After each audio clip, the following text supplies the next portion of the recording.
ঘোড়াঘাট পৌরসভার বাজেট ঘোষণা। দিনাজপুরের ঘোড়াঘাট থেকে শফিকুল ইসলামের পাঠানো ভিডিওতে থাকছে বিস্তারিত। দিনাজপুরের ঘোড়াঘাট পৌরসভার কোনো প্রকার কর আরোপ ছাড়াই স্যানিটেশন খাতকে গুরুত্ব দিয়ে 2024-25 অর্থ বছরের বাজেট ঘোষণা করেন পৌর মেয়র আব্দুস সাত্তার মিলন।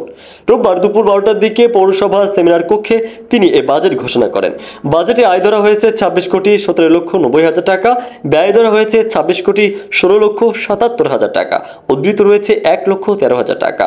বাজেট উপস্থাপনকালে বক্তব্য রাখেন পৌর নির্বাহী কর্মকর্তা ভারপ্রাপ্ত মোহাম্মদ আনোয়ার পারভেজ, হিসাবরক্ষক ভারপ্রাপ্ত মোহাম্মদ শাহাদাত হোসেন, প্যানেল মেয়র আব্দুল কাদের মিয়া, কাউন্সিলর রেজওয়ান মিয়া, রাহাত আহমেদ, শাহিদ পারভেজ, আয়েশা সিদ্দিকা ও ঘোড়াঘাট প্রেস ক্লাবের আহ্বায়ক আনভিল পাব্বি প্রমুখ।